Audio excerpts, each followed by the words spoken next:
Party people, welcome once again to the Party of One podcast, the actual play RPG podcast where the gaming table is always set for two. I'm your host as always, Jeff Stormer. This week on the show, I'm joined by Mark Vertlib for a playthrough of It Takes Two to Tango. It Takes Two to Tango is a two-player, rules-light, GM-less tabletop RPG about rival spies sent on a mission together. Both of your agencies need this particular mission accomplished, and you two are, unfortunately, the best for the job. You're incredibly talented agents, and your relationship has fluctuated wildly in the past between potent infatuation and incredible frustration. Neither of you can do this mission alone, but working together, your success is all but guaranteed. The catch? Your only available cover is posing as a loving couple at an event. As much as it pains you, you'll have to dance, laugh, and possibly kiss to keep your cover safe, or maybe this is what you secretly wanted all along. What a premise, what a pitch. This was really special. This was a really gleeful gameplay experience. I had the most fun with this. I really think you're going to love hearing the game that we played. You can learn more about It Takes Two to Tango at flockofwingeddoors.itch.io or check the show notes for more information. And with all that said, let's go ahead and throw it over to me in the past so that he can get started with the show. Take it past me. Thanks, future me. I am so very excited. Today I'm sitting down with Mark Vertlib. Mark, thanks so much for coming on Party of One. Thank you so much for having me, Jeff. I am so stoked for today's recording. I think this game is going to be an absolute blast. And why don't you, at the top of our recording, let our lovely listeners at home know about what we are playing this week, as well as anything else you've got going on that you might want them to know about. Yeah, this week we're going to be playing It Takes Two to Tango, a game of spies to lovers. My first, for real game that I've put out. It's very exciting. And I can honestly say that Party of One was a big inspiration for getting me here because I didn't really think about two-player games until I started listening to Party of One. So thank you for that. Oh, this is my favorite thing to hear in the world. This makes me overwhelmingly happy. I am delighted. So talk to me about the game. What are we doing here? Yeah, so we are going to be playing two spies who've had a rocky past. The game is written that the spies have a relationship of alternately wanting the other one dead and thinking the other one is hot. But we could always tweak the actual emotional responses of the spies if we want to. And unfortunately, our two agencies agree that there's a mission that needs to be done. And the only cover we have available is to be a loving couple at an event. So, if we just applied our skill sets, we'd probably be fine. But whether or not emotions win out is the real question here. Good. I am in. I am hype. So, talk to me about what's got you. What about it? What about this game? This topic? These themes has you excited? What do you want to bring to the table today? What getting your what gets your motor going when you think about this game and the themes and the setting within? I think one of the big things I like, and that I'm excited for, is that the goal isn't to win. I think beating the actual mission is kind of the boring ending of the three endings. So, leaning into those emotional responses, flashing back to moments where we've hurt each other in the past or made each other question our emotions in the past, is going to be a really fun thing to dig into. And I'm excited as well because going into one of these sessions, I never know exactly what kind of setting or target we're going to end up in. So there's no way for me to just plan lines in advance, which is always a plus. I love this very much. I'm so excited. I love a good messy relationship. I love a good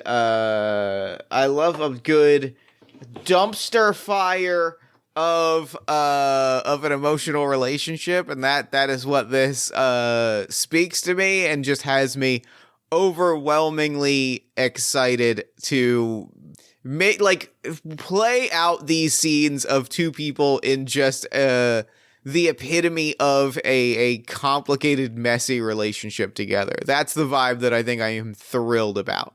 Exactly.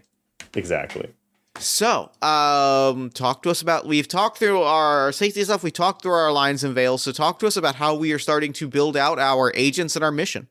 Yeah, fantastic. So, the mission write-up is on page 7 in the book, 10 in the PDF. The agencies agree on one thing. The mission must not fail. Work together to decide your target and your goal. The following must be true. We are rival spies with a complicated past. The mission involves a social gathering of some kind. The target is something of value hidden or kept safe in this place. And you two must pose as a loving couple to keep your cover safe. So there's this roll table, but we can also, if anything jumps out at you and you're like, I really want to do that one, we can do that, or we can roll. I am absolutely going to roll a d6. Would you like to flesh out, or would you like to pick our setting or our target? I think that a reasonable thing to do. I think as a starting point, if we either roll or decide on a target and a setting respectively, and then we can kind of flesh out each idea as we go. Yeah. Why don't I pick the setting, and you can go ahead and pick the target. Great. All right. I've rolled my d6. I got a result, and I'm so very, very excited. I rolled the d6 on the playing cards IO, and I got 6, a bash held by a foreign embassy. Great, because we are that feels appropriate for kidnapping or killing an influential person. Oh That's my God. A good energy. Yeah. So here's a question though. We can set this however we want. We could set it in like a modern day type world. We could put it in a fantasy world or in a sci-fi world. Is there anything that you haven't been doing as much lately that you'd like to dig into? Like maybe you haven't played that many sci-fi games, or you haven't done that much fantasy actually. I mean, I know where my heart goes, and I know Sure. where I gotta follow my heart, my excitement, and my creative impulse. Like I gotta chase after where, like, you gotta chase inspiration when it comes up. And so what really pops immediately into my mind is I have been on this is going to be a very silly sentence for Jeff Stormer to say out loud, because people will hear it and go, Jeff, that is never not the case. And I understand that, and I recognize that, and I own that. I have been on a larger than normal superhero media kick lately. And between a new Doctor Doom solo series and X-Men 97 being heavily focused around Genosha and Asteroid X and things, a foreign embassy that is a Doctor Doom like supervillain country, and or I am also rereading 52 and being reminded of how much I love supervillain Science Island. So that being a foreign embassy party for some kind of supervillain country is my everything. It gets into kind of a Venture Brothers territory, and all of these things are cooking in the back of my brain and point me in a specific direction that get me very, very excited. I just want to tell you, that's an incredible sentence. A supervillain country foreign embassy is definitely enough to work with for sure. Good. I'm glad. Man, okay. So I guess we're superheroes? That's a good question. I'm trying to... Or are we other supervillains from a different supervillain country? Both very good options, whether we are superheroes, whether we are SHIELD agents or like associated spies in a superhero world, or we are supervillains. All three good options. Which one is the most exciting to you? Here's a pitch. One of us is an infiltrating superhero, and the other one is one of the local supervillain spies who has to work with us. And we have to work together. That's very good. I really enjoy that. That's got some juice to it. That's got some legs. I'm feeling good about this. Complicated relationship built in. Let me think first. Okay, so and I think like we got to be assassinating a supervillain dictator, right? Like that's the. Or is there somebody else in this supervillain government? If it's not the Doctor Doom, is there somebody else on the lower level that is more entertaining to try and assassinate? Or kidnap, because that is also a juicy possibility. Because this is not rescue a captive or fellow operative. No. This is kidnap or kill. Yeah.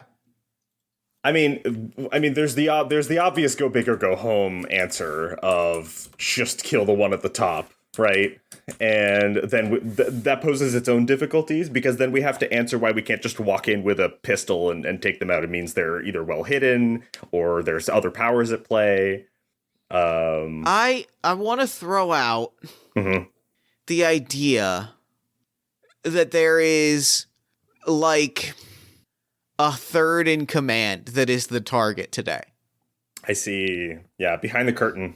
Yeah, there's somebody behind a curtain that is like an asset that is especially like either dangerous or useful depending on where you fall. Like that provides a very good answer to like why we can't just fly in laser beams ablazing, because it's like it's not an open act of aggression, right? Like it's not an act of it's not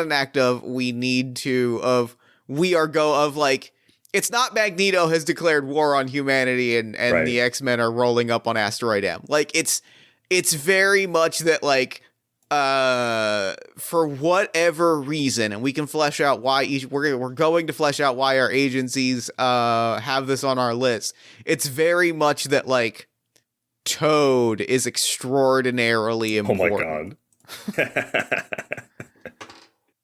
That's my pitch. I love it.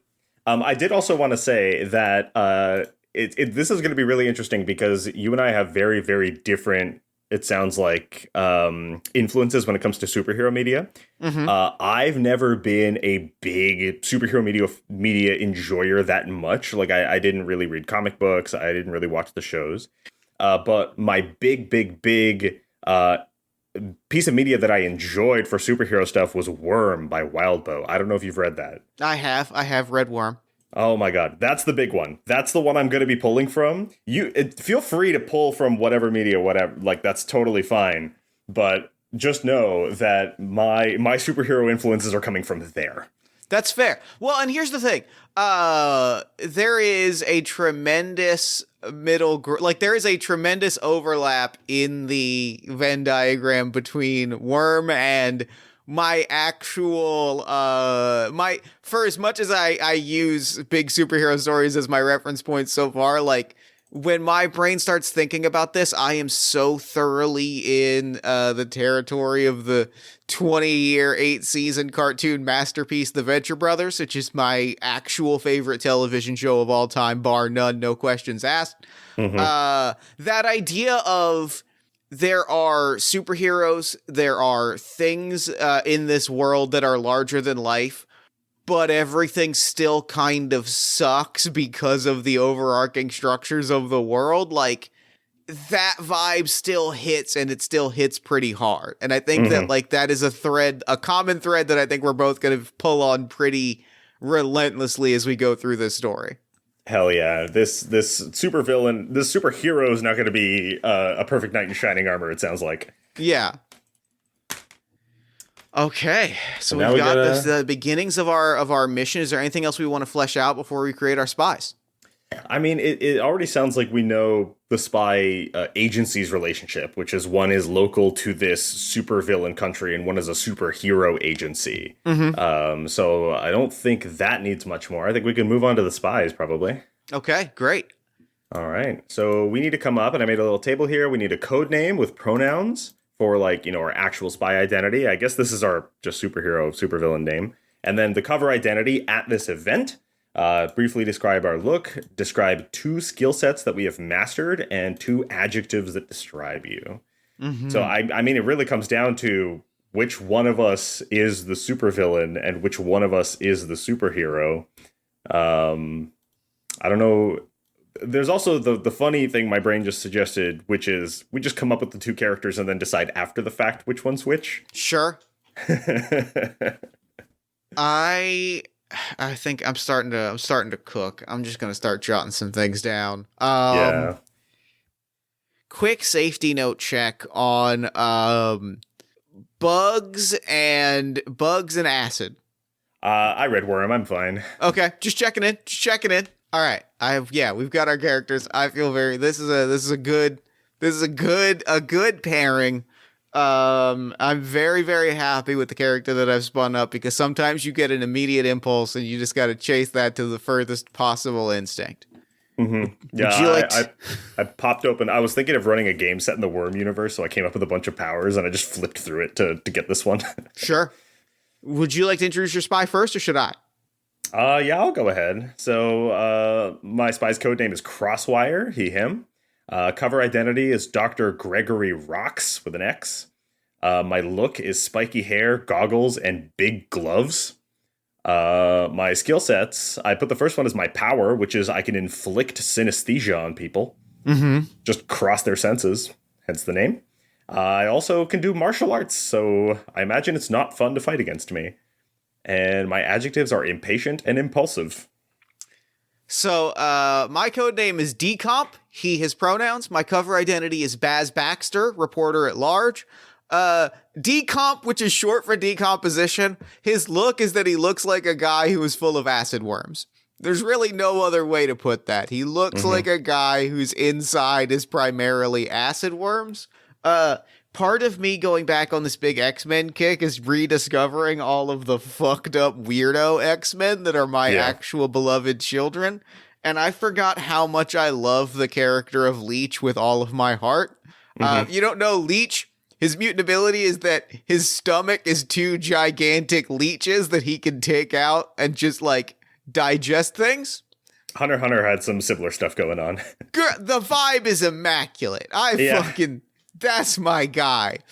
Decomp is full of acid worms, and he can put his hands on things, and they spill out acid, and they absorb things, and he spits acid on things.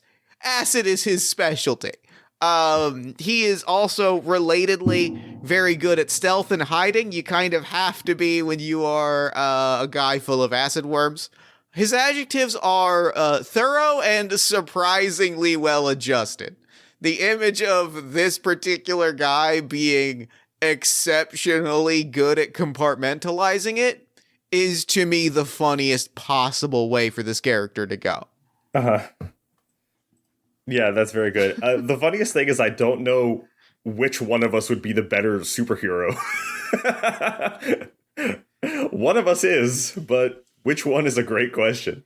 That's a good question. I feel like decomp is kind of the obvious answer because of the kind of monstrous aspect, so it could be funny to turn that on its head and have you be the superhero.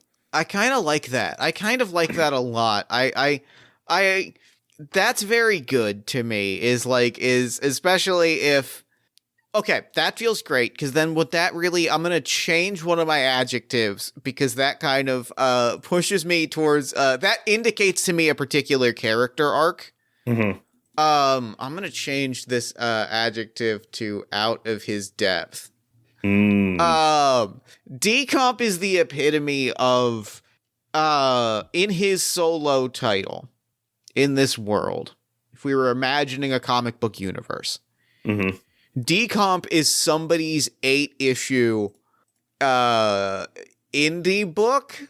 Like, Decomp is somebody's 8-issue passion project that was printed in black and white zines on printer paper and distributed barely at conventions. That's where Decomp lives. And the idea that this character has been recruited by, like, an agency, like 8 issues of, like, stalking in sewers and fighting alligator men, and now has been turned into, like, yeah, you're gonna go, like, kidnap an ambassador and, like, drag them back, and it's like, that's not me. That's not, like, what I... If we like cut over to, you know, the headquarters of the Justice League and Decomp is sitting at one of the chairs, then everyone, including the fans of Decomp, are gonna be like, what are you doing there? Decomp's like, well, I'm happy to be here. I'm happy to help out, but this does not really feel like it's kind of my vibe. Which means Crosswire is a supervillain, and that's fun. Also, I was thinking the cover identity, Dr. Gregory Rocks. The cover identity's superpower is supposed to be the ability to create just horrendous earthquakes, and that's why nobody's going to ask me to perform my power at this event to verify my identity, because I would destroy the place. I love that. I love that a lot. I think that, like, I think Baz Baxter does not have, like, is not seen as a superhero since he is basically just a reporter. And I think that the vision of this character, the backstory is just, it's okay for you to be a kind of schlubby guy if you are just a reporter. So he is showing up in the epitome of TV stock image reporter of, like, oversized suit, floppy bucket hat, is like it's a suit that doesn't quite fit and an unflattering like press hat. Mm-hmm. That's the vibe. And well, we're going in as a couple, so I guess you're just like Dr. Gregory Rocks was the one with the invitation, and you were the +1, and you got like a press pass. That's very good. Oh, That's great. I love that a lot. so now that we have our spies, we're supposed to briefly play out the event that started our rivalry years ago. Brainstorm a situation where you got in each other's way on a mission and do a brief play-by-play of the scene. Focus on emotional responses, facial expression shifts, brief glances into internal monologue. This will plant the seed for actions during the mission. Keep the scene brief. We want just enough insight to flavor future conversations, and we have many scenes to play through ahead. Okay, so when did we first meet? I mean, it has to be like I'm doing something villainous and you're stepping in to stop it, right? Yeah. So what was I doing? What is Crosswire's usual beat? Like what is the usual thing that you get up to? Because I'm not just running solo. I'm part of a. Oh, you know what might be fun is if this is before Crosswire joined the like supervillains like organization. Mm-hmm. And like maybe this encounter is what convinced me I needed backup. So what if Crosswire was just robbing a bank? That's great. Bank robbery's great. Yeah. And, you know, the shot inside the bank, I'm like halfway through this heist. There's a bunch of people laying on the ground because I swapped their sense of touch and their sense of hearing. So, you know, they are just overwhelmed by all their sensations. And there's like one really diligent guard at this bank that just won't go down, and we're just fighting it out in the middle of this room. And as that is happening, as this really intense fight is happening, in the background from like dissolving a wall with his hands, but just with his hands. So it's like taking like kind of like wiping the wall away. Like wow. Decomp comes like walking through, does a stretch, walks up to one of like are you alone or do you have goons? I think on this particular mission I'm alone because I'm learning here the hard way that I should join an agency. So like very like you're having this fight, walks up, I think grab like it's you what talk to me about like are you using a weapon, like what's the trying to here's the blunt answer. I'm trying to find the funniest thing for me to melt with acid. Yeah sure. First I was just trying to go hand to hand with this guy, but I've picked up like one of the batons that one of the other guards had, and I'm trying my best to use it to my advantage. But for whatever reason, this guy is, I don't know, resistant to my powers or something, but he just won't go down. And you rear back with this baton, I clap it on both sides, and it just dissolves in my hands into a pile of bubbling goop on the ground. And I just look at it and go, I mean, I could keep doing that. We can make this a thing. That's gonna keep happening, though. To be clear. At first, I don't notice it's happened, so I try to swing the baton forward, and nothing connects because it's just the part that's in my hand. And then my head snaps over to you, and there's a look of like horror because you snuck up on me, right? Yeah. I'm impatient and impulsive. I think I attack you hand to hand, just like I pivot and just try to take you down right away. But that's probably ill-advised. The first punch that you throw, I just sort of like grab a hand and it starts to burn. And the second it starts to burn, you know what? Like, this is a good moment. The second it starts to burn, I accidentally flirt a little bit by saying, it's just going to hurt worse and worse. So you tell me when you want me to let go and I'll let you go. Great. And, Crosswire, very suddenly outnumbered, out of his depth, not expecting that, hits with like a full face blush out of nowhere. And then the other guard probably just like hits me really hard in the side of the head. You go down. I drop your hand. There's definitely a moment where we're like, hey, Roy, how you doing? And Roy, the security guard's like, ew, don't talk to me. You're fucking gross. That's fair. Yeah, that's valid. I'm looking back and forth between you two, like a tennis match at that very brief exchange. And, I think Crosswire has to hit the classic, you were lucky this time, but next time I'll get away with it. It's a very good disarming response to that? Oh no, you're absolutely right. That was pure luck. You were distracted. I came up behind you. You're probably right. You're not wrong. We'll see how it plays out next time. Yeah, I mean, I think the big defining thing for me from this scene from Crosswire is just like, so completely can't handle you. Just everything you said has disarmed or surprised Crosswire. So I think, Crosswire gets cuffed, but as I get taken away or whatever, Crosswire's like keeps looking at Decomp. Whenever Decomp's in the room, Crosswire's looking at him. And Decomp is like looking back and okay, I'm finding the vibe of this character, and there's a bluntness that I really love, because I think that as Crosswire is getting carted away, Decomp says to Roy, who does not want to speak to Decomp, God, he's so fucking hot is the thing. You're seeing this, right? Don't fucking talk to me. Yeah, okay. And then we smash cut to years later at this embassy. Yes. Oh my god. Excellent. I think that gives us an answer to the next question. We have to set up the Embers tracker. Yep.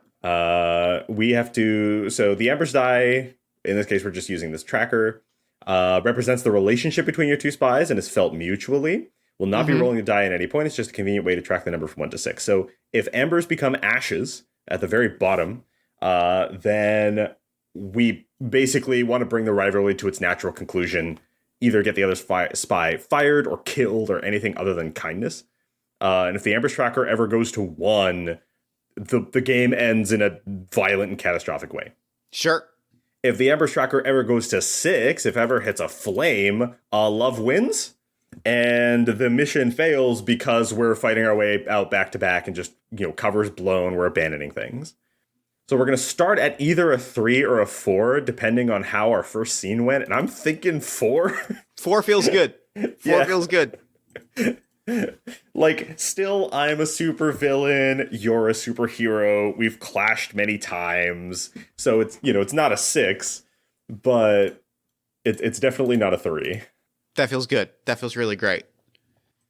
All right. And that's the setup. Now we have the 3 acts to go through. All right. So now we are on the scene. And so basically what's going to happen here, tell me if I got this correct, is that we are going to work through 3 scenes of how the actual mission is going to go. Each time we are going to come up with 3 obstacles we need to overcome, one that we agree upon and one that we each write separately as a secret. And then we are going to see how we work through those, and as we do that, determine whether our relationship moves closer to flames or ashes. Yep. And there is a way, if we flip the coin and we don't like the result, there is a way to force it the other way with a flashback scene. Great. But we could do that each once per act if we want to. Love that. All right. The first act is called the Open Step. We're going to play out infiltrating the event, blending in with the crowd, and scoping out the target's defenses. And during the forward cross, we actually circumvent security and do the mission. And during the back cross, we're exfiltrating and getting out. Okay, so our first act is that we are infiltrating the embassy of a gigantic supervillain. And there's a bash. There's specifically a bash being held by the embassy. Like a gala. Yeah, exactly. Perfect. So the first step is we should come up with the main obstacle. I slightly reworked this between versions, so hopefully it's not too much of a whiplash that it's changed a little bit. We're gonna come up with the mission, the main obstacle together first, and then we're gonna secretly come up with the things that we need to do before we can even get there. Love that. Love that. Okay. So what is the main obstacle about getting into this the gala of crime? I mean, we could also roll. There's a 6x6 table here. We could. I have rolled a random result that I'm writing down for my secret obstacle. Cool. That is extremely funny. I had a lot of fun filling out this table. I'm staring at motive piranhas and laughing. It makes sense for it to be something more social based than it is a thing like that. So what it might be, we could go. It'd be really funny if it was huge event publicity. Sure. So there's a lot of press coverage, and that means that we're gonna appear in a lot of shots, and there's video cameras and stuff. So it's about positioning ourselves in such a way that we can actually do our mission in peace. Love that. Love that a lot. I think that's perfect. I think that's great. Because, that also, it's establishing that we're supposed to be there is the obstacle, right? It is establishing that we belong at this event, and that is as much be appearing in the right places so that people associate us with, oh, yeah, of course they're supposed to be there. They're in all of the group photos. But also, we also want to slip away so we can actually do our thing. So we want to do that just enough to get the lay of the land so we can find the cracks in the surveillance. Because at the end of the day, if we're in all the group photos all day, then we're not actually going to assassinate the third in command. Yeah, that's really good. That's really good. Oh, well, it's nice to have somebody with a press pass then, I imagine. Yeah. All right. Now we got secret obstacles. I have written down my secret obstacle, and I'm so excited about it.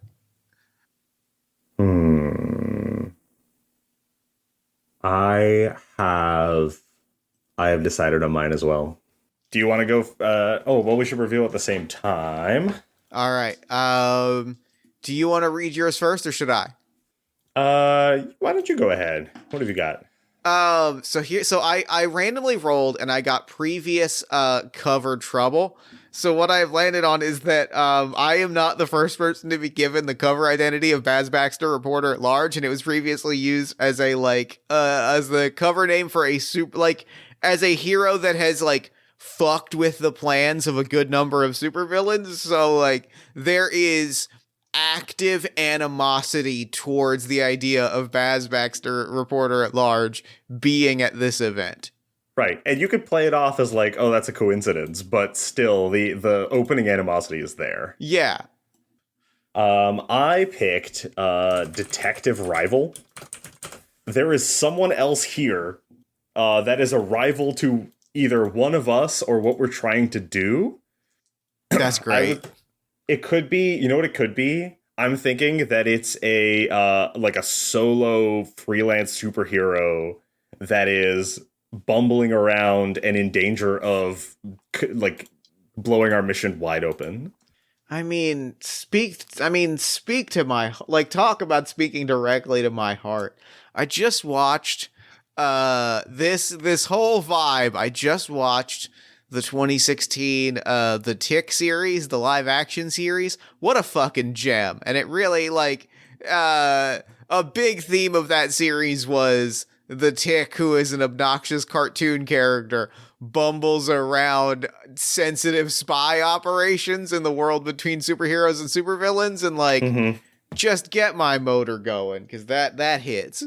Oh, yeah. So we'll have to overcome that somehow before we can actually go on and do our thing. Great. Yeah. All right. You should now have 3 obstacles that your spies have to work together to overcome. Imagine the camera seeing these things before the spies do, and let that fuel your descriptions. Choose an obstacle and discuss how it would be addressed. You could just talk the scene out if you want, but you should feel free to do some role play as your spies move to overcome your obstacle. And then when we reach the key moment of action, we're going to flip the coin. Okay, so how are we addressing these obstacles? Okay, hold on. How are we pulling up to this event? Is this this is a weird my cover has a weird supercar, right? Some kind of Um, vehicle. I think that this is on an evil island. Gotta be, right? Gotta Great. be like an island that is the shape of a skull or some Hmm, hmm. nonsense. And I think that there is a red carpet by way of landing dock of like boats are pulling up and people are climbing off of elaborate scary supervillain boats Hmm. onto a red carpet. I am imagining there's like valet, but it's for boats and jets and weird supercars and Yeah. like big beasts of burden and stuff that are just being valet parked somewhere We else. watch like a UFO come down as like essentially the aliens from Mars Attacks walk off in tuxedos, like, Uh-huh. and then somebody dressed like a movie theater or a movie theater usher like begrudgingly walks on and flies the flying saucer off to a landing bay. Somebody hands the reins to a giant mole to just some schmuck who works here, Yeah. and it gets taken away. But yes, exactly. I think we pull up. It's an island.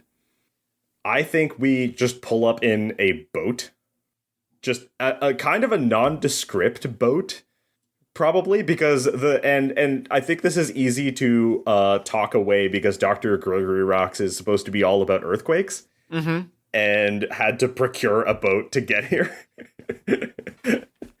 I imagine the agency being like, shit, we've got your like super villain car. Maybe that's it. Maybe the car is just on the deck of the boat to show Yeah. it off. That's great. That's great. In a little glass dome, like it's a car show. Exactly. And when we pull up, not only are the keys to the boat handed to the valet, but also the keys to the car so it can be parked separately. And as we are pulling up, I think Decomp is asking, is Decomp like there's a long period of us like steering this boat towards this island when I think Decomp sitting in the passenger seat of this boat goes, hey, so do we got a plan on how we're gonna like get a clearing to, this jabroni? I think Crosswire is also wearing like a tux, and is I imagine like Crosswire standing at the big steering wheel of the boat. You're kind of maybe sitting nearby. Was the vibe I got. Mm-hmm. And Crosswire is like, I mean, you get in there, we sneak around, we get him, right? Like it can't be that hard. I mean, yeah, but a distraction wouldn't hurt. Do we have a distraction? I mean, I can do distraction. Don't even doubt the fact that I can do distraction. It's like my whole thing is distractions. You know this. I mean, I do know this. You are I mean, you're good at distractions. You're good at distractions. But I guess what I'm asking is like, can I make a bunch of trouble to give us a distraction? Yeah. I mean, you've got that press pass, right? That's probably gonna help. Okay, because I wanna fuck with people while I'm here.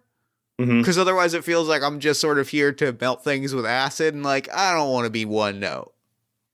I mean, just make sure you don't fuck with things too hard outside the mission. Like these are my people, right? Like this is. But like I mean, like in the context of the mission, I want to fuck around. Got it. Okay, I'll be I'll be keeping an eye on you to make sure you stick to that and I give you like a glance. I like throw up my hands. Okay, sure, all right. And I think once we step off the boat, wearing like a tuxedo, but not an especially like well tailored one, Yeah. Baz Baxter steps off immediately, like behind you in the way that a +1 is behind the person that's the actual invitee until we get the clear that we're actually like on the list, and then takes out the shittiest, most outdated like tape recorder Mm-hmm. and starts walking up to random supervillains like, so what are you hoping to accomplish at this big name crime event? Any thoughts on the crimes that you've committed? Oh my god. And you know what? It's probably, and so this is probably the Baz Baxter was previously used as a name for a Superman like hero obstacle, where not only is like the same name on the press pass, it's probably the same tape recorder from that previous cover. Because it was like handed to me by our superiors, and they're like, "This is the one that we use." And you know what I mean? Like, people are gonna start shying away from you. And maybe you see some of the like guards that are around are like whispering to each other. And one of them comes up to confront you, right? Mm-hmm. You weren't expecting this, right? This is a surprise that was dropped on you. I think so. I think that this was. I think I had gone in with the idea that I was going to use my identity as a reporter to get under people's skin, and it has worked in a way that I did not expect because of the information I was not given. I think had Decomp known about the previous uses of the identity of Baz Baxter, he would not have gone this route because he's pretty confident he's going to get his ass kicked. Yeah. I do like the idea, Crosswire being impatient and impulsive and, a violent individual, like seeing this happening and basically steps in to like yell at the guards, like, leave my +1 alone. Like, what are you doing? That's my partner. Fuck off. And that might be the way that Crosswire is trying to overcome this obstacle, is just like, how fucking dare you? Right? Like, this is a mistake. You're an idiot. Leave him alone. That feels great. That feels really good. I guess it's time to flip the coin. That feels right. That feels like it is. How our relationship evolves. All right. I'm going to just... That is a tails. On a tails, we move 1 point down towards ashes, play out the moment that caused the change, and describe why your relationship evolves in that direction. When the coin is flipped, you are not necessarily bound by the result, but we can only do that once per act each. Why do we think this brings us closer to just actively trying to kill each other? I think I don't like you. I think I don't like you getting in my business. I think it's a sense of like, it feels, you know what I want to propose? And tell me how you feel about this. It feels to Decomp like you have abandoned the game. Like, you get so immediately serious about like, this is my partner, fuck off, I'm gonna kick the shit out of you, that like, I'm like, well, you didn't let me continue. Like, I was gonna get him all riled up and then maybe spit some acid at him or something. Like, we had like this was a whole game and a whole performance that like you have shut down. Yeah, that's fair. And I think the reason this is felt mutually is because Crosswire's like, well, clearly Decomp can't handle himself and like needs me to babysit. Yeah. That feels good. That feels like really great. I had to step in and get loud. It's like, it happened at the drop of a hat, so like probably not, but I'm impulsive and impatient. That feels great. Oh, and I guess people then just, kind of leave you alone. They're like, oh, well, or they stop with the at least the guards fuck off. Like, oh, sorry, my bad. And I think I reluctantly stop badgering people, like, because I'm like, okay, well, I guess mommy doesn't like it if I have my fun, so I'm gonna leave it. And we make our way into the rest of the event. What the hell does this place? We're just Skull Island, one bit like a castle. Gotta be a castle, right? Gotta be a castle. Yeah. Some of the guards in the castle are wearing armor. Gotta be for aesthetic purposes. Oh, I love that it's for aesthetic purposes, that like it's not even really functional armor. It's just that they're dressed fancy for the sake of dressing fancy. Yeah, no, they're like worse off. Like, their mobility is like stunted and they can't move around properly and they clank when they walk, but like, that's funny. That's real funny. And it is a cavalcade of obnoxious, villainous doomsday devices. There are laser guns and there are jet planes. It is every like just gigantic decommissioned bombs that are in that cartoon round bomb look. Like, it's just every surface is covered. There's a glowing orb hovering 3 feet off the ground in one corner, and nobody's getting anywhere near it for good reason. Yeah. Everybody knows to keep away from the orb. Mm-hmm. And, like, there's probably, like, the big balcony, and the big dictator leader of this supervillain country dude is up there, right? Yeah. Man. And at some point, we're going to notice this solo superhero bumbling around. So what do we spot that gives away that this is what's happening? Are they trying to infiltrate or are they trying to sneak? I think those are the big questions. Oh, that's a hell of a choice. You know what? They're trying to sneak. And that's why this is a problem. They're like probably in their uniform, or they're just wearing clothes over their normal superhero uniform, you know?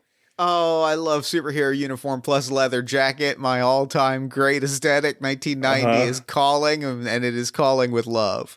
And they're on the castle in the skull-shaped island surrounded by supervillains, and they're wearing their fucking superhero outfit. Yeah. And so I think what we notice, like, is it Crosswire or Decomp that notices one of these armored attendants gets like dragged back behind a column, punched in the face, and knocked unconscious. That sounds like something Decomp would notice, while Crosswire is like leaning into this angry persona and just like yelling at a server. Ah, crap. And I think like does the walks up to Crosswire as, what are you doing, as Decomp walks up to you and just sort of hovers, waiting for a moment to speak to you without like trying to pull you aside or anything. He's just like, I'll wait. Yeah, I'm berating one of the serving staff. I'm just like, olives? You call these olives? This doesn't taste like any of the kind of olives I've ever had. I want you to go back and get me some real olives. And then I see you hovering nearby, and I'm like, what? I hand the server. They've given at least me some kind of like per diem, and I hand this server like $200. Just take that. Superhero. Like more? I'm looking at you because I know you are. No, like, well, I mean, more in the sense that there's one. You point out the spot with a conspicuously missing guard, and I'm just like, oh. Yeah, there's somebody stalking around, punching out guards. It's gonna turn into a whole thing. Crosswire has like a moment of just like panic, kind of, because that's, you know, recognizes what that could do for their cover and kind of put the whole place on high alert. I was like, well, I mean, I could punch them out, I guess, unless you have any better ideas.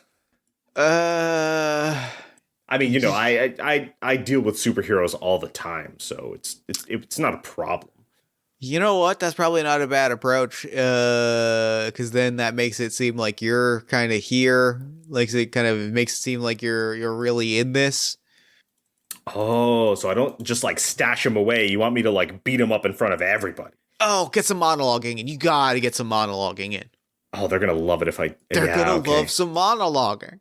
I've been working on it. I know you've heard it. You heard it last time, but I have been working on it a little bit. Oh, I'm excited. Okay. I am gonna go. I guess, get some photos taken. Does that sound good? Yeah. Do you want me actually, or do you want me to like here? Actually, hold on. Why don't I like hover nearby, and then I can kind of like hop out with a tape recorder to like be like, oh my god, this hero has fallen. No, do a whole thing. That way it kind of like sells the image of it. We could sell it. Yeah, put that camera to good use. Okay, that sounds good. Let's do this. Sure. And, you know, I think, because this is like a rookie superhero, so they're like literally taking out all the guards in a row. So I know where the next one's gonna happen. And Crosswire goes over to where it's gonna happen, and when the hand shoots out to like grab the guard, I grab the wrist of the superhero, and I like yank them out into the space. Very briefly, who is this person? This is I'm just gonna pull I'm gonna pull out Jeff's notebook of old superhero pictures. This is Knuckle Duster. Right. And the thing that you notice is like big elaborate like punch gauntlet. Super elaborate punch gauntlet, like it punches with some kind of sonic energy on it. That's who this is. When I make contact with this like rookie superhero that's like not much of a threat to us, I switch two of their senses. I switch their sense of hearing and sight. So, the loud bash and everything that's going on just like blinds them because they're overwhelmed by all the like, sensory information that they're getting. And then when he drops to the ground, I start the supervillain monologue of just like, how dare you think that you can come infiltrate this place? I'm gonna show you and all the people like you exactly what you deserve. And I'm going on. I'm fucking going off. And I run in trying to hide the smile on my face as I like full on, a brave hero has fallen here in a den of evil and sin. Woe be the forces of justice. As I'm like, I've got my phone and I'm like trying to record this with my phone camera as I'm also monologuing. And now I'm gonna flip this coin. Yeah, let's see how this goes. That's another Tails. It's another Tails. Oh my god. So I'm gonna reverse this. I am gonna reverse this and push this back to a 3. Yeah. So once per act, each of you can force the coin to reverse with a flashback. If the coin landed on Tails, you can choose to force the Ember's die towards Flame instead. Maybe you are running dangerously close to ashes and don't want the game to end just yet. In this case, flash back to a moment in your past where you thought the other spy was really hot, or maybe things got dangerously intimate between you two. Explain why this moment in the mission reminds you two of that time. I would love for you to tell me about, because you gestured towards it. I've heard some of this monologue before. When did that happen? Because I think that's a moment where I think D-Hump thought that you were the hottest thing that has ever existed. I think this is probably, I'm going to go back to the first time you heard me monologue, which was the next time we met after that first encounter, which I got with the agency, and then it's me and like a crew of supervillains, and we were going to destroy a city or something. And, I managed to disarm like a really important person with the synesthesia, and there was just a whole bunch of unconscious like superhero goons around me. And maybe this is when you pulled up to the scene, like the superhero response force arrived, and you saw me like monologuing in front of this crowd about how their city was going to be destroyed. That's great. But it's great because the last time you saw me, I was in cuffs being dragged away, and I had like shitty personal gear, and now I have like supervillain spy gear. And I think it is truly like I have rolled up to join the fray, and I am hearing you monologuing, and there is fully just a moment where I just like lean against a wall as I'm just like, it's the equivalent of like the 80s montage of like dropping the sunglasses of like my jaw just drops and I'm like, oh my god. You let me finish the monologue. And like you finish the monologue, and then there's a moment of pause. Oh yeah, right. Acid fighting. Sure. Yeah, sure. And then we duke it out. Yeah. Oh my god. And it's like it was your baby's first monologue. Like it wasn't great, and No. this one reminds you of that one because it's better. It fits in better. I'm hitting the deep voice lines better. I think it ends off with a nice laugh, and then I just clock this person in the jaw, and they just go unconscious. And I slink like as a mob descends upon this moment. I slink off to see if we can get to a private area, which I think is the final of the final of our 3 obstacles. I think it is fully I think there is like an unspoken moment where, we lock eyes. Mm-hmm. And I give like a nod because like you are now the center of attention. You are now the star of this show. You have captured the superhero interloper. Everyone is talking to you and shaking your hand, and I give a nod of like I am going to sneak off and get where we need to go to get us to where we can intercept this asset.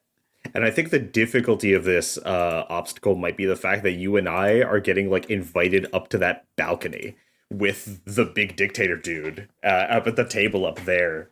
And that's the thing that we're trying to overcome here, of to not be the center of attention for the rest of the event. Mm-hmm. That's great. So the question is, how do we actually go about getting everyone's attention off of us? That's a really good question.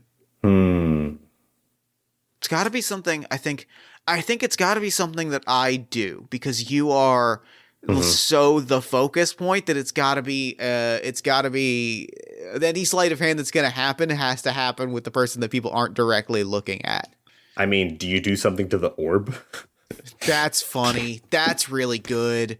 It's absolutely that something gets done to the orb. It's like it's underneath like contain, or I just fully like bump into it, right? Like let's just see what happens if you touch the orb.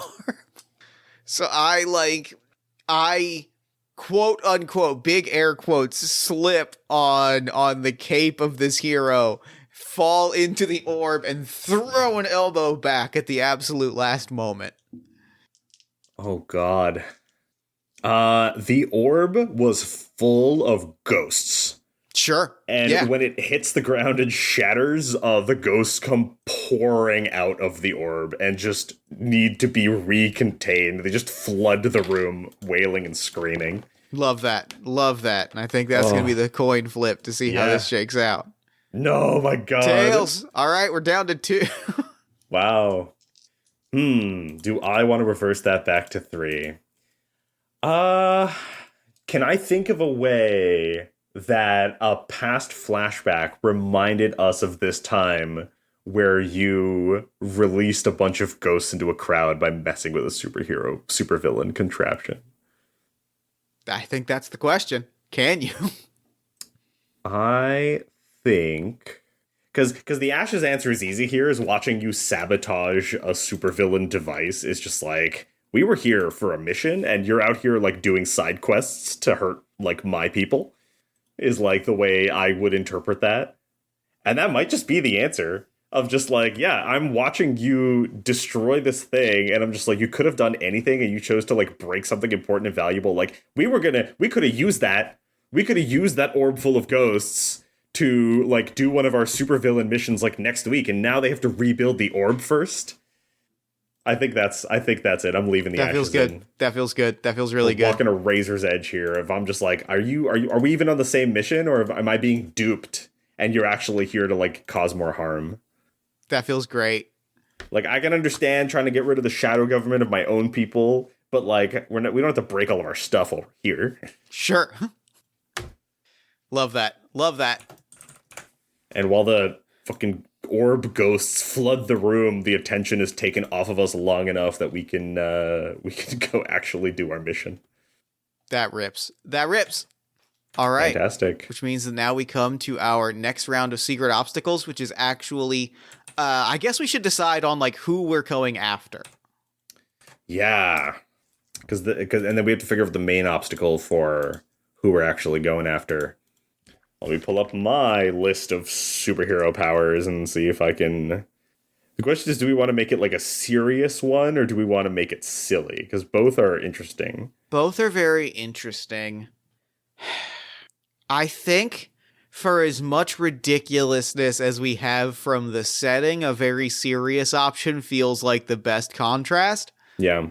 And if it is truly... So here's one. Here's a pitch, and we can change it. This is the editor. The editor can write books that cryptically predict the future.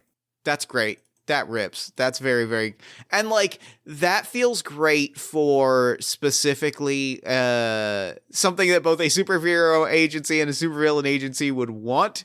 That feels great as someone that would, and it gives a credence to why they are so crucial to this organization, because they are because this is how they have kept the island out of reach of the larger international community and superhero agencies and all of that stuff. Is they just move the island when they get word that it's going to be sieged. Just move the whole island.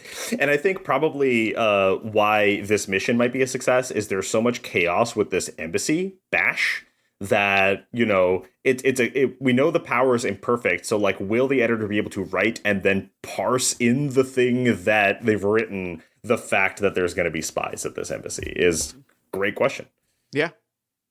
All right. So what is the main obstacle that is stopping us from killing or kidnapping the editor? I rolled on a table and I got a result that actually feels great. Sure. So I rolled. What I usually do if I've got like a D6 by D6 table is I'll roll 2 dice and then look at the 2 corresponding options. Mm-hmm. So I rolled a 3 and a 1, which is either armed guards or automatic turrets. Mm-hmm. And I want to Jeff Stormer this and pull a both and say that the main obstacle is that the editor has aggressively prepared for this possibility. Yeah, that makes sense. Like, this is Batman and contingency plan upon contingency plan upon contingency plan. Yeah. We're going to have to, like, the pacifier our way through a series of obstacles to just get to the editor. Precisely. Great. And now we have to both come up with our secret obstacle before we can even deal with those. Okay, I think I've got mine. Okay, yeah, I think I got mine as well. Okay. I'm picking bad mission intel.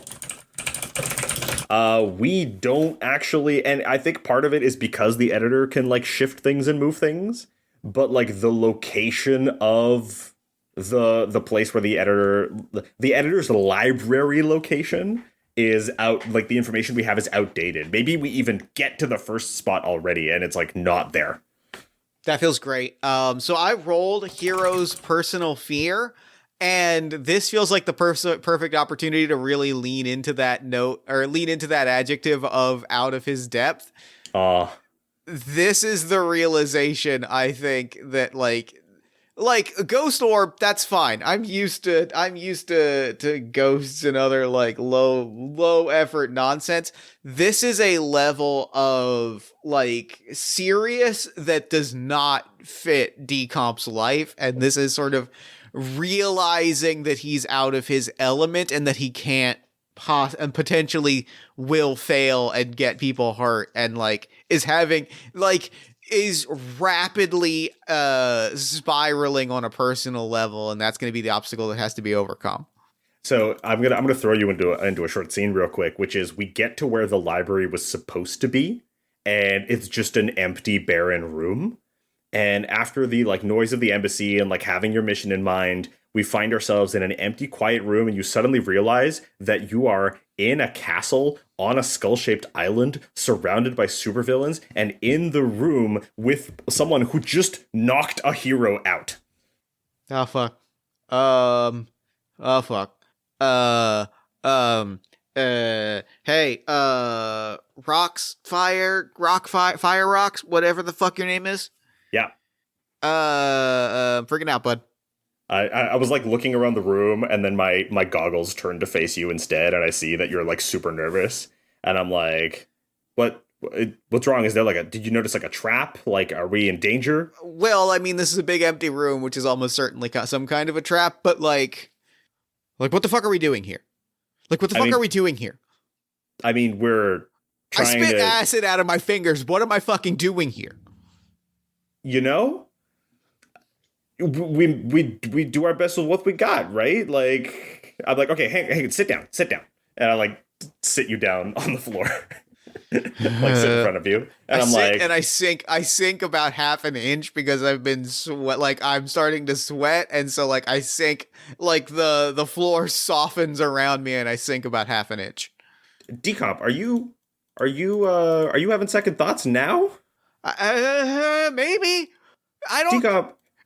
Don't act like that's an unreasonable moment to have second thoughts when some kind of super omniscient man just played us for chumps and put us in an empty room that is almost certainly going to fill with gas or spiders or I don't know, an embodiment of our fears, something.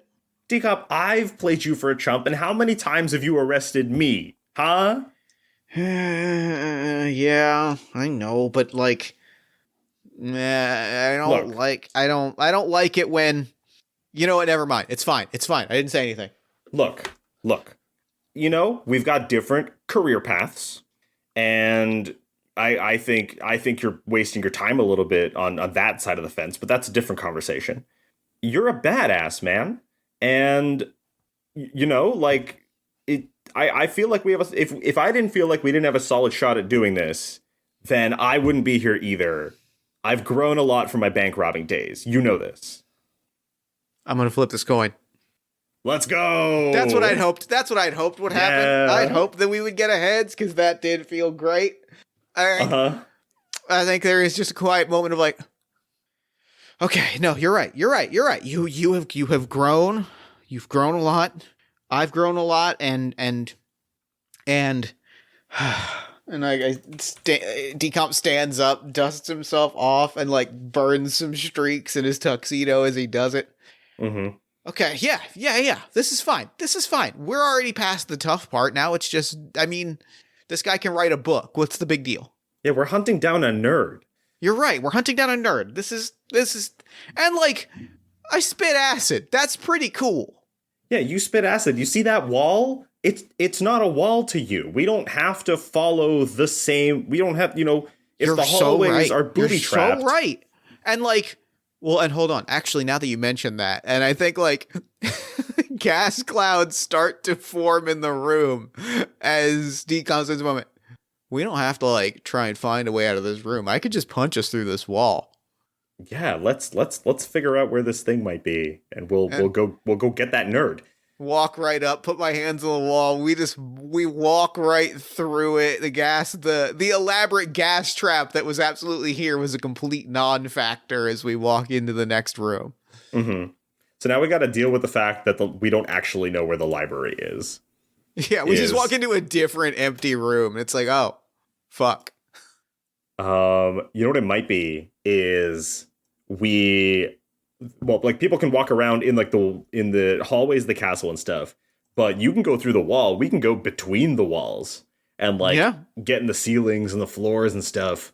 So maybe it's about, you know, this is the crawling through vents part of the spy mission, but in a castle on a skull-shaped island. That rips.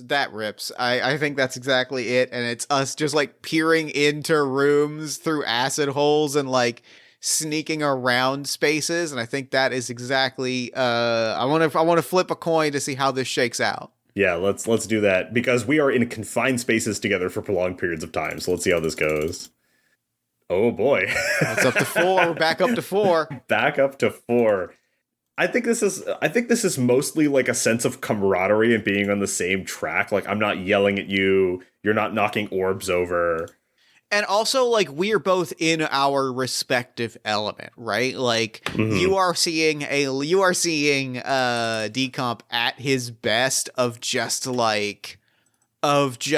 effortlessly dissolving walls and like frying computer consoles. And at one point, some scientists walk in and I watch you snap a finger and they collapse. Like, It's a sense of us both just being so in and so in control that we're both like, oh, yeah, okay. Yeah, it's great. And also we're, you know, really close together in confined spaces. Yeah. That's part of it. All right. And so now we've got, you know, the contingency plans upon contingency plans, armed guards, turrets, the whole 9 yards. I guess we figure out where the library is. Is it process elimination? We just search the rest of the castle and don't find it. We find a big elaborate room, and I'm gonna pull on another thing that I watched recently that was not superhero themed, but was kind of superhero themed. Mm-hmm. I rewatched one of my favorite movies of all time recently. Have you ever seen the 2007 Clive Owen, Paul Giamatti masterpiece Shoot 'Em Up? I have not. Oh, it's one of the best movies ever made. It is a shoot 'em up action movie by way of a Bugs Bunny cartoon. Uh-huh.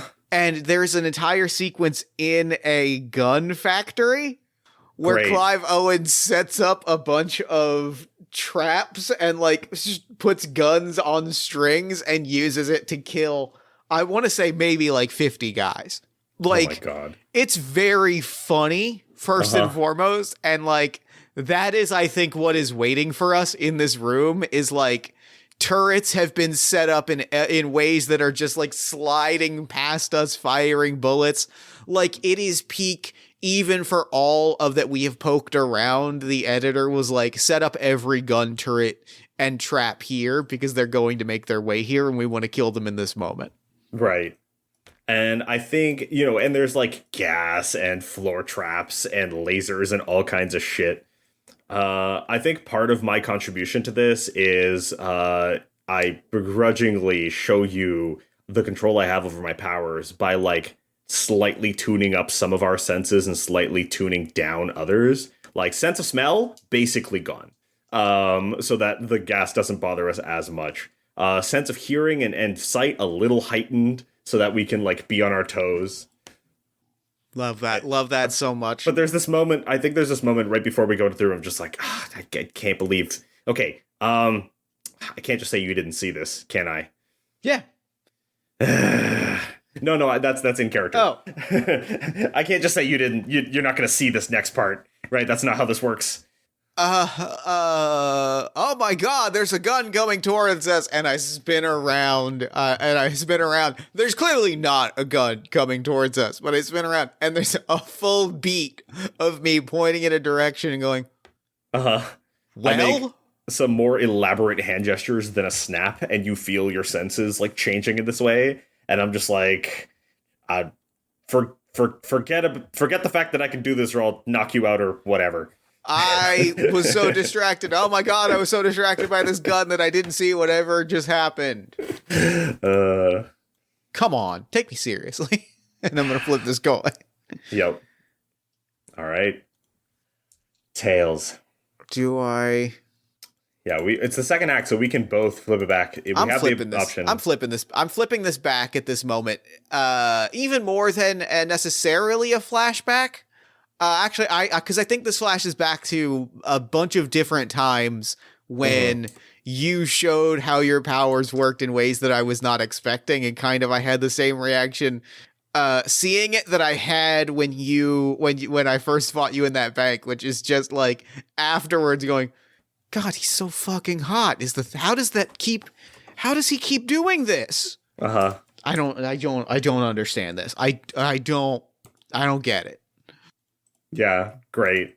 And for me, I think it's the moment of vulnerability, of like trust, that I'm like showing you this ace I have up my sleeve. And maybe this explains some of the last times that we fought, why I was a little sharper than normal. I like figured out how to do this to my senses. Yeah, love that. But like the vulnerability it takes to be like, okay, I have to show him this trick because it's going to help us survive this part. But like, I know he's going to use it against me later. And then the response of I am consciously I'm respectfully not looking. You know what I mean? Yeah. I was just like, damn, that was really nice. That was really kind of him. That feels great. That's definitely not making me feel any kind of way. No, not at all. Love it a lot. And while we overcome, I mean, we're dodging over lasers. We're fucking. One of us is grabbing the other when we fall into a floor trap. You're like dissolving the barrels of guns so they can't shoot at us anymore. Right? Yeah. And so I think that like the end of this act, as we capture as we capture the editor is that he's just like in a lounge chair. We get to him and he goes, well, I've been bested. I know better than to try and fight a fight that I shall lose. I think we see the open book on his lap, and he's got like the pen in hand, and then the last sentence he wrote, and then they break in and capture you. Well, I know better than to refuse the text. I am yours. I like your trap design, actually. It was really nice. Yeah, that was sick. I can't even. I mean, like, fuck you, and like I might acid your face off, but like, god damn it, that was fun. He's like, thank you. Fans, I see. Game respect game. I mean, can't deny it. Yeah. And now we gotta exfiltrate. We've got the guy. I think, for posterity, I switch his senses and make him less able to run away, even though he said he's not gonna run away. And okay, so I'm gonna roll on this table for our main obstacle. Yeah. What have we got? What am I thinking? I know my secret one. I've come up with that. I think I've got my secret one as well. What did our main one roll? I initially rolled 3-2, and that's event publicity, and I feel like we've already pulled on that one. So I think it is. Oh, that's very good. That's great. I rolled 4-1. Trained animals. They are releasing the hounds. But these are like mecha hounds, right? Like these are. Oh yeah, big giant robot dogs, spitting fire. Great. You said you have your secret one? I do. I'm writing it out. I've written it out as I think I gotta kill this guy, Crosswire. Oh, the editor? Yeah, I think it is. I have been ordered. You have knocked out the editor and like are taking them with us, and I have been given the order that I have to kill this guy. So it is conflicting orders on what happens to the editor.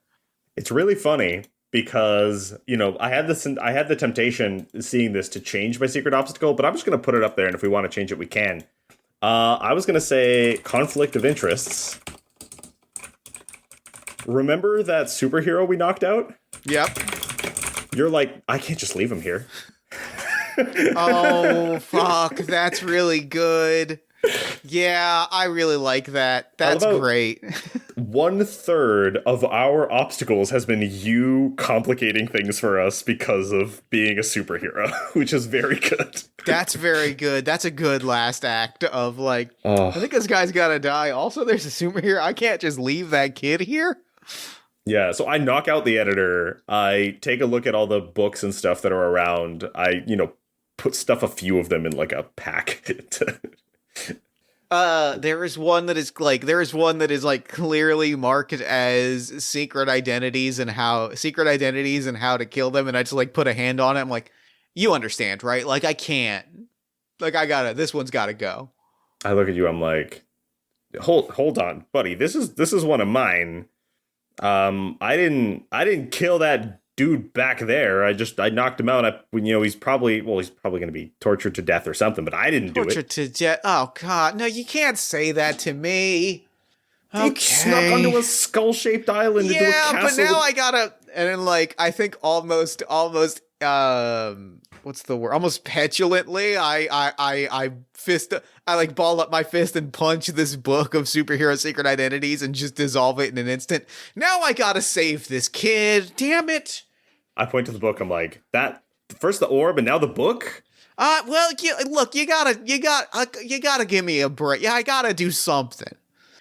All right, I'm gonna go save this kid. I mean, Decomp, we don't have time for this. Like, you can hear the alarms in the distance. I can be quick. Okay. So which one of these are we addressing first? Is like I gotta kill this guy or I gotta save the kid? I think I'm saving the kid first, because that also Yeah. exposes us to the larger thing, which unleashes the hounds. Yes. I'll be like, so I think Crosswire is just glad that killing the editor conversation has ended for now. Yep. And I was just like, great. So fuck. All right. We saw the cells. We know where the cells are from when we were sneaking around. All right. Well, I got to dissolve some bars. That's fine. Okay, give me like 2 minutes to go rescue this kid, and then we can get to the boat. Fuck. Okay, fine. I like sling the editor over my shoulder, and we like. Let's say the cells are like nearby to here. Yeah. I'll flip this coin. Perfect. Heads. That's what I wanted. And so why does this make us? I think I know what this does for decomp. Mm-hmm. I think the fact that you like double down and put your foot down adds to the sexiness of the situation for decomp. Mm-hmm. Mm-hmm. It's like, I think there's like a moment of almost clarification in decomp's mind, right? Like, because like there's the inevitability of superhero romance of like, do I want to change them? Do I want to give up being a hero for them? And there's a moment of like, no, we're not gonna, like, no, it loses some of the sex appeal for me if you stop being a villain and I stop being a hero. Like, we have to butt heads for this to do it for me. Yeah. It's I don't want to make him better. I want to make him worse. It's even more so like, I don't want to make you better or worse. Like, I don't want this dynamic that we have to change. This is the appealing dynamic to me, is that I'm going to go do a thing and you're going to be mad at me for doing it, and you're going to do evil shit and I'm going to stop you. And I think, Crosswire turns around, like, looking annoyed with the editor slung over the shoulder. And then we see that Crosswire is actually blushing a little bit, because it's just like, damn, maybe he'd break me out of a jail cell if I was going to be tortured to death, too. Yeah, maybe. Great. So that's, we gotta save the dude. I mean, you pop down there, you dissolve the bars. Kid, let's go. He's like, still, like, you say that and he covers his eyes because his sense of hearing and sight has been switched. Or like the input. Oh my god. Hey, Rocks, whatever the fuck your name is. Can you fix this? You see my hand pop in from a doorway down the hall. I snap my fingers and the superhero on the ground is like, oh, thank fuck. You, now.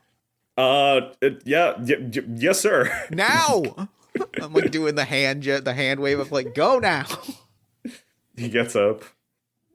Maybe is he like looking at you distrustfully because you're a villain and you're like, for fuck's sakes, and you like show him whatever you have to identify you as a hero. I pull my hood, I pull my little like my little cowl over, which I've been wearing underneath the ill-fitting tuxedo the whole time, like, hero.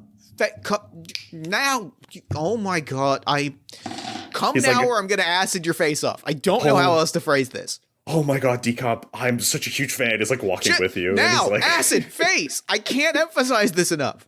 Yeah,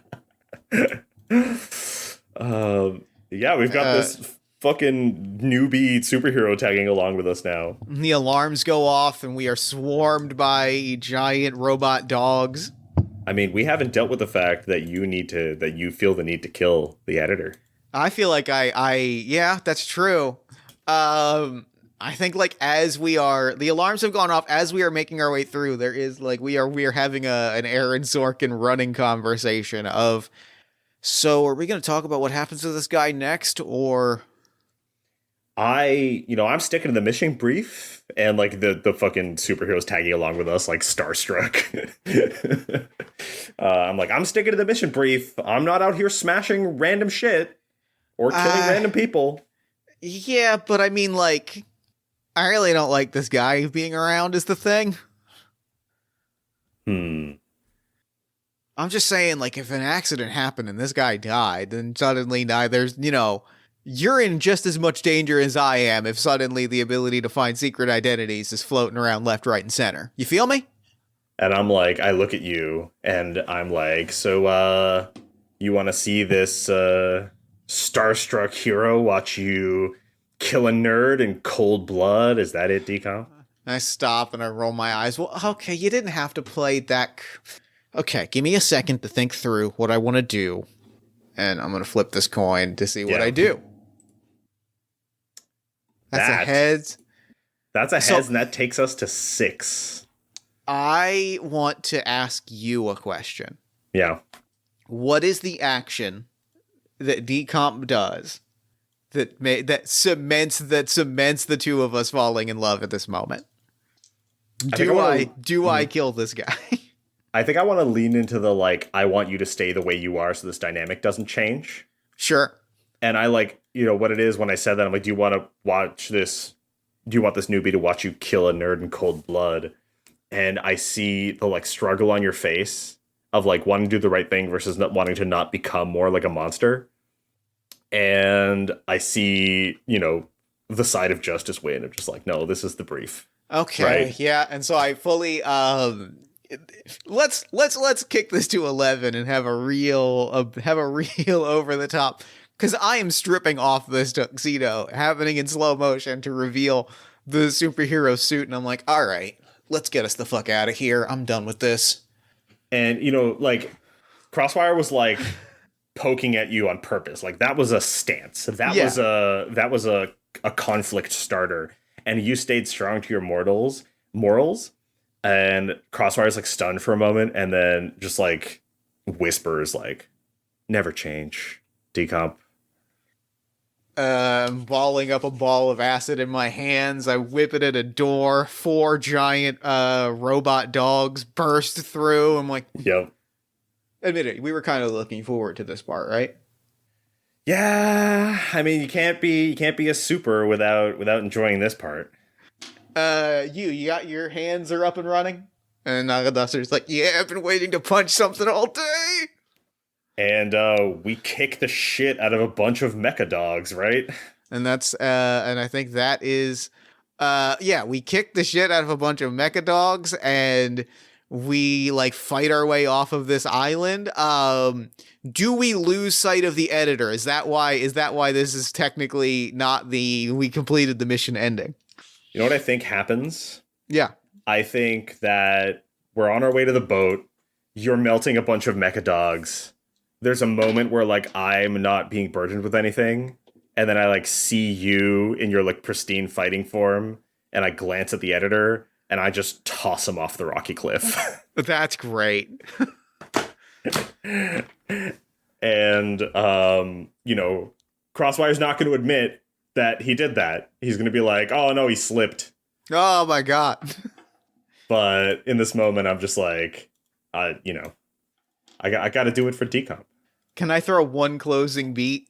Oh, absolutely. We're on the boat heading back. You've explained that to me, and I'm like, I guess that's it. And then we just get no, I saw you throw it. Like, you for sure threw it. And I'm like, I don't know what you're talking about. Shut the fuck up right now. He fell. I heard a confession of him falling. You shut the fuck up. You know what? Crossfire snaps his fingers and the newbie grabs his eyes again. That conversation didn't happen, right? No. Oh my God, he fell. What a tragic ending. And then we watch the boat ride off to the sunset, and that's game. And one of us puts, we put the hands touch on the steering wheel of the boat.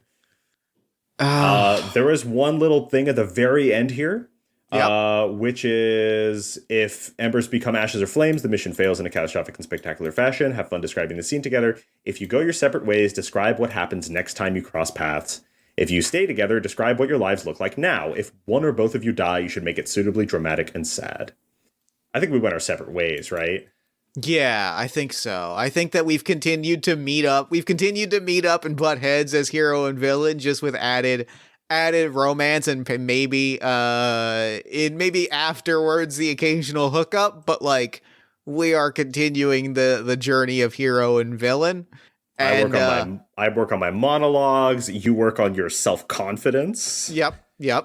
Eventually, I think the next time we meet up and it's like the big time that we meet up where you'll see each other in passing, we're both at the head of like a squad that's like, fighting it out over a giant death laser. That's great. I love that. Yep. That fucks. That's great. What a good game. This rules. maybe the fight takes us off to the side away from where everyone else is fighting. Yeah, there's definitely a moment of like we're fighting and Decomp kind of like go eyes wide. You can see it through the goggles that he's wearing, like looks over at like a back room with an open door. Like you see the eyes kind of like, huh? Huh? And then we tumble into that back room, the door closes, and that's game. And that's a game. Fuck yeah, this ripped. Hell yeah. Thank you so much for playing this with me. This was a delight. Thank you so much for having me. It was really fun to bounce ideas off each other in this weird, fucked up superhero situation. What was your favorite part of play? I think my favorite part was I think it was like simply the fact that we managed to weave all the details back in together. Like the orb came back, the newbie came back, everything that we set up contributed to those final dominoes falling, and that was great. That really felt satisfying. That was so much fun. This was a delight. Thank you so much for playing this with me. Thank you so much for having me. It was when we started recording, I heard Infinite Lives playing in my head. So I'm so glad about that. That makes me very happy. Real quick before we wrap up, where can people find you and your work online? You could find me on itch.io at flockofwingeddoors.itch.io, where you can buy this game and hopefully a couple more things I'll be putting up soon. You can also find me if you want to reach out just straight up on Discord at Flock of Winged Doors. And if you want to chat RPGs or LARP or whatever, I'm more than happy to strike up a conversation. Hell yeah. Well, thank you again so much for playing this. This was a delight. And for now, I'm going to throw it over to me in the future so that he can wrap up with the show. Take it, future me. Thanks, past me. And thanks again to Mark for coming on the show. That game was such a giddy and gleeful celebration of like all of the things that I love. This was just a really perfect gameplay experience. I was over the moon this entire time, and I could not be more happy with how it all turned out. Be sure to pick up your own copy of It Takes Two to Tango at flockofwingeddoors.itch.io, or you can check the show notes for more information. You can also find us on pretty much whichever social media you prefer at Party of One Pod or Jeff Stormer, depending. And if you enjoy the show and you want to support it, there's a lot of different ways you can do that. Subscribe to our newsletter at buttondown.email/partyofonepodcast and join our Discord community at bit.ly/partyofonediscord. You can support us financially at patreon.com/JeffStormer or ko-fi.com/JeffStormer. You can give us a nice iTunes review, shout us out to a friend, give us some love on social media. You can buy some Party of One merch at bit.ly/partyofonemerch. Or if you're looking for more great podcast content, you can check out All My Fantasy Children, which is a character creation, storytelling, and world building podcast that I make with my best friend in the world, Aaron Catano Saez. We take a listener submitted prompt and spin it into an original fantasy character, populating a shared universe one story at a time. You can also check out Yazeba's Bed and Breakfast, which is an actual play about a heartless witch, a cozy house, and the many people making their homes inside. Both of those you can find wherever you get your podcasts. Party of One is, as always, produced and edited by Jeff Stormer and Jen Frank. Music for the show comes from the song Infinite Lives by Mega Ran featuring the D&D Sluggers, and the Party of One logo is by Evan Rowland. If you'd like to inquire about advertising rates, coming on the show as a guest, or about press coverage of the show, you can email me at partyofonepodcast@gmail.com. And unless I am mistaken, that is all we do here. So until next time, thank you so much for listening. Remember to fight the forces of fascism every single day. Remember that self-love and self-care are radical and defiant acts of resistance. And as always, party on, everybody.